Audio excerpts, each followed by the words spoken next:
Hey everyone, welcome to Wash It Paint It. In this video we're going to be painting up some of those new cruel boys from the Age of Sigmar Dominion starter set, and I'm going to do a Gutripaz to begin with. I'm going to try and paint it as quickly as I can, so I'm going to use a lot of contrast paint, see how well that goes. I just want to note that first of all I've primed this in Citadel Colours Wraithbone just to make sure you know this is primed, and that's supposed to work better with contrast paints. It's a good colour that gives a nice warm sort of base tone to the colours that you put on top. And then the second thing to point out is it was push fit, and it's got some horrible gaps that would normally sort of fill with green stuff and work that and make that look a lot better. What I've done in this video is I've just coated that in 2 coats of paint on matte varnish to try and fill that gap, and we're just going to see how that works. It might not look very good, but bear that in mind. There's a couple of lines down this guy, fill that with green stuff. Unless the varnish works, then we can talk about that at the end. The first thing I'm going to do is attach this to a hobby holder. This is how I hold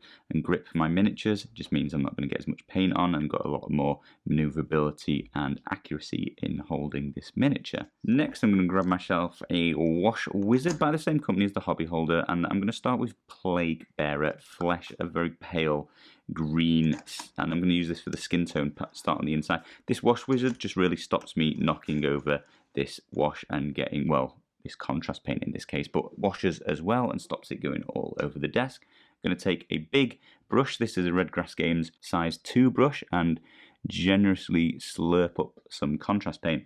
Now the reason I am starting with the flesh is it's the inside of the miniature. It's the hardest to get to point, so I always want to paint this nice and first, get it done with beginning, and then I don't need to keep reaching past other bits that I've painted, especially with such a big brush as this. As always with contrast paints, I'm just going to be generously, I'm going to have to downsize to get in that gap there, generously applying this to all of this orc's skin, anywhere I can see poking through. I love this colour. This is one of my favourite colours of the contrast paints. It's a little bit pale, so sometimes it's not super effective, but when it just tries perfectly, oh, I love this colour. I also think contrast paints work remarkably well in the, I want to say fantasy, but I know that can be a little bit offensive to some some Warhammer players where Age of Sigmar just isn't fantasy, but to these fantasy models, right, I think the contrast paint goes really well. They're quite textured, they've got a lot of skin showing with lots of bumps and muscle tone that the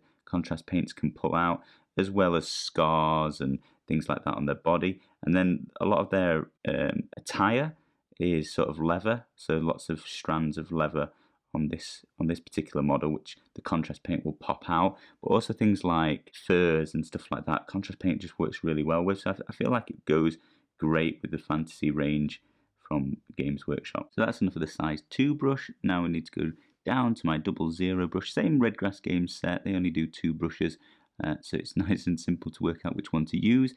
But yeah, some of this detail is just a little bit too small for the big brush, so I'm going to just downsize here and catch all the little bits that I just couldn't get in with the bigger brush. So a bit around his face, under his neck as well, some bits close to his armour that were tricky to reach just down here, and then I've left his hand over here as well, and then these were really hard to get into.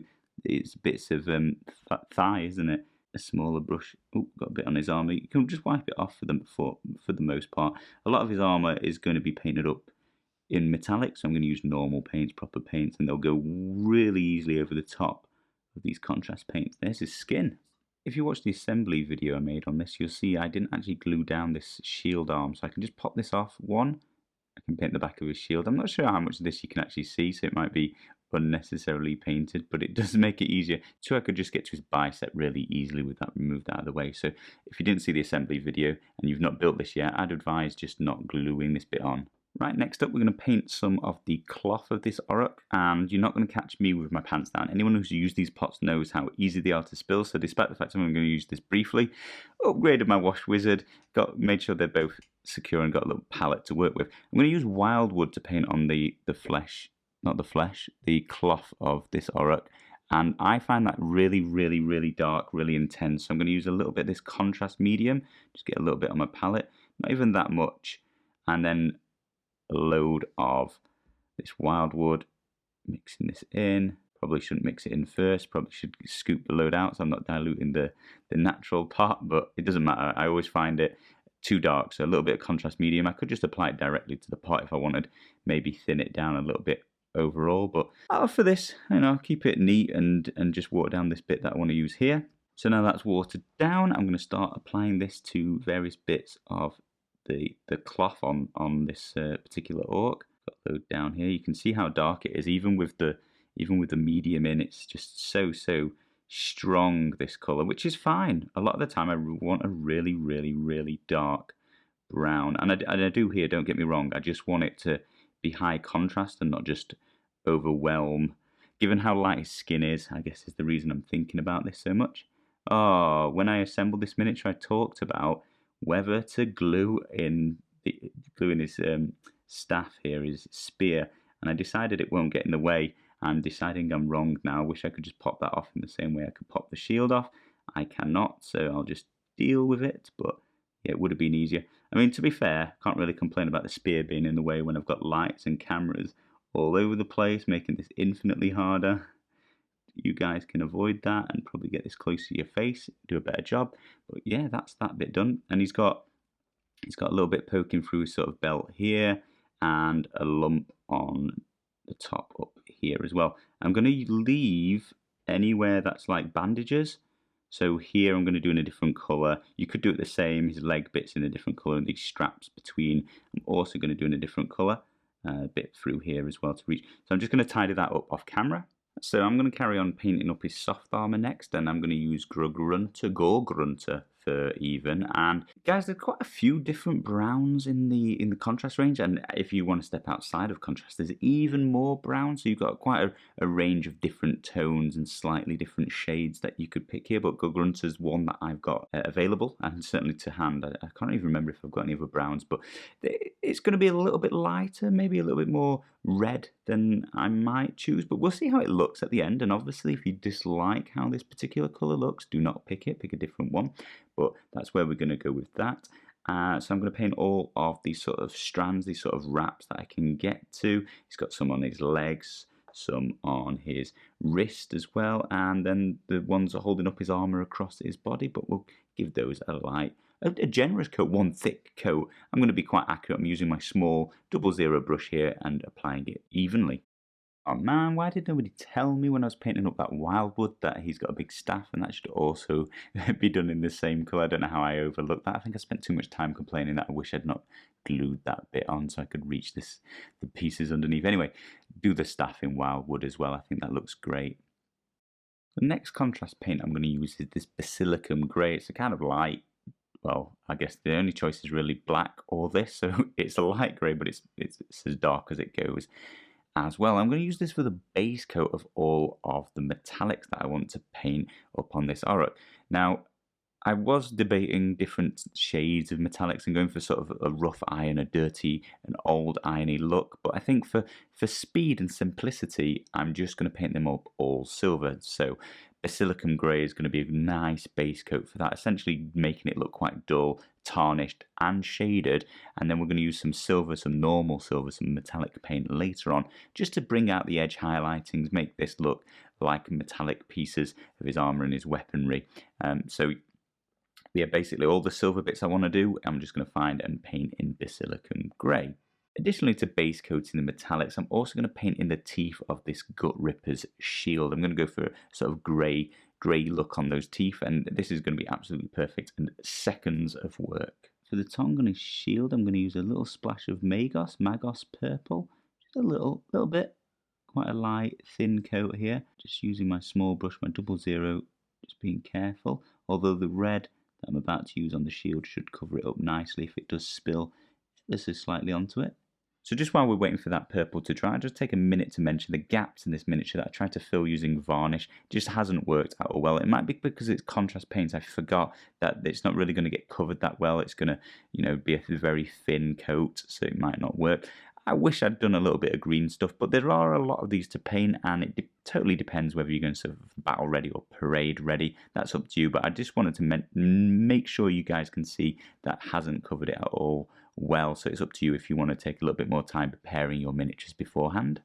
we're on to the final contrast and the bit I've been most excited for. This is a really interesting shield. So I'm going to use Blood Angels Red and just one thick coat, really pull it up in here on this shield. And being careful around the eyes, which I've already used some of that Basilicum Grey on just to bring out some of the detail. I'm not quite sure what colour I'll leave those. I'm also catching all of these studs. Yeah, studs is the right word, which again I think should be metallic, so I might be tidying those up afterwards, but ease and simplicity and quickness, I'm just going to smash this red all over the shield and worry about fixing up the details and making this look awesome in a few minutes. I really like this Blood Angels red contrast. It's just one of my favourites. I really like the tone, the brightness of the red, and it's going on so easily and all the details are popping up. I caught that eye a little bit. That's unfortunate. I'll have to fix that up, but you guys take a little bit more time and care, and I caught that one as well, as I'm saying. Don't talk while you're painting as well. It's probably a helpful tip for you. Just going to catch around the outside. I'm going to let this dry, and then I'm going to pop that shield off and paint the back as well in red. So just off camera, I added in some Militarum green along his lips very carefully, and I'm going to fill in his teeth using Skeleton Horde, just the last two contrasts. It's very detailed work and you've got to get a steady hand on that, so I'm just going to do those little bits off camera, but just to let you know how I've done it. And then we're going to start working on some more detailing. So all of these little bits of stitching that he's done, I'm going to use Army Painter's Crushed Skull, slightly off-white, very creamy sort of ivory colour, and I'm just going to paint in each of these stitches, just popping them back out. Now I did and ah about whether to do these grey, it's how they look in the reference work, and I think it actually looks cool. So yeah, grey's an option. I would have used Necromancer's Cloak if I was using the Army Painter range there. If I was more careful with the contrast, I could have used Basilicum Grey, just using the contrast in these bits, but I went and just applied that Wildwood to everything. I think I went with the lighter colour just to make them pop out. The details just stand out that little bit better. It's going to be more visible on the table, and that's normally what I'm sort of interested in. I'm going to need a couple of coats of this colour, just applying it thin and carefully, and I'll go around and do it a few times until they've popped out how I want them to. Let's keep working on the detail and really start making this miniature stand out, look amazing. Those contrast paints I love as the sort of base coat and a quick job, get most of the miniature done with no time at all. But it's really, for me, it's the detail stage, you know, that really makes it start looking quite good and hiding away the fact you've rushed through a lot of the miniature in a few seconds. I'm going to use a dark silver here. This is Army Painter's Machine Gun Metal. We're going to start highlighting, painting up the studs of metal. So I'll go around and do all of those on his shield, and then things like his weaponry and his armor, I really want to just sort of edge highlight, just add a little bit of an effect to this. So let's get down the side of his blade. I'm going to try and leave all the flat parts as that Basilicum Grey contrast. Just sort of dry brush edge highlight on some metallic paint. There will be another step. I'm probably going to use a brighter silver Claymore blade a little later on. I will see how this looks though. Most of the time when I'm painting, especially something I've not painted before, like these little goblins, these little orcs, I'm not quite sure what's going to be best until I've started applying some paint. I want a little bit down the edge of this spear as well, to try and catch that sharp, well, edge, I guess. It's not even that sharp, but oh, that's really making that contrast work now. As for the actual studs on his armour, I'm going to just try and leave the contrast as the wash, really. So I'll catch each cone and just try and edge highlight. Probably do most of these off camera just because it's small and fiddly, but just making them look like they're metallic and leaving the contrast as the shaded part. So again, just highlighting up you would normal paint, but it's done a lot of the shading for you. I'll go and catch all of those and we'll see how they look in a couple of minutes. Now, because these studs on the shield are just straight up metal, I didn't have that Basilicum Grey underneath that contrast paint as the base / shade. I am going to have to darken this down a little bit to pop out the details between the sort of the two pieces of metal, and for that I'm just going to use a black wash. Army Painter's dark tone here. Just going to go around and apply that like you would a wash on every single one of those studs. I'm going to apply a second layer of highlighting on all the metallics. I'm going to use a lighter silver for that, and it's Army Painter's Claymore blade here. Just a brighter silver really, just to catch up all the very tips and points of each spike that we can find on his spear. We'll also go around all the studs on his armor as well. It's essentially the same as I did with the first layer of silver, but this time just trying to be a little bit thinner, try and catch the inside of that, and really just the very points, the pointiest bits, the spikiest, the stabbiest bits of anything you can find. We'll do exactly the same on his studs. This time I'm probably just going to catch the very center of each spike on it. Very simple, but it's going to catch the light differently. It's going to add another little bit of depth to this miniature. Same on his helmet, just catching the center of each stud. On his helmet as well, I'm going to just highlight these tiny little sort of rivets as well. They're so small, just one little dab, one layer of this super shiny silver. All the ones we can see. And I think I'll also just add a little tiny bit of edge highlighting, just brighten up. Oops, that was a bit too much for my liking. Need a steady hand for this bit. Yeah, just a little bit like that. Same under his eyes. A little bit on his knee, just here on the top bit, I think, down this side. I think I'm also going to get this random bit of metal here, just on all the corners. And then hopefully, by that time, the studs on the shield will be dry enough that you can just point up all the spikes on the tips. And with that, we are completely done. What an absolute blast of a miniature to paint. I've not painted a GW miniature in a while, and I've forgotten how just pleasurable they are to paint. Now I did go away and add the base. Hopefully you can see that while this miniature is spinning, and spent a little bit of time on that, possibly more than I spent painting up the miniature with contrast. But it is all about adding that detail to the contrast speed paints that I do that really pop out and make you forget that you've just painted this miniature in 10 minutes, sort of speed whizzing through it and that sort of thing. Let me know in the comments below how you're painting yours, as well as what miniature from the Dominion starter set you would like to see painted next. As always, you've watched it, now go and paint it. I'll see you again soon.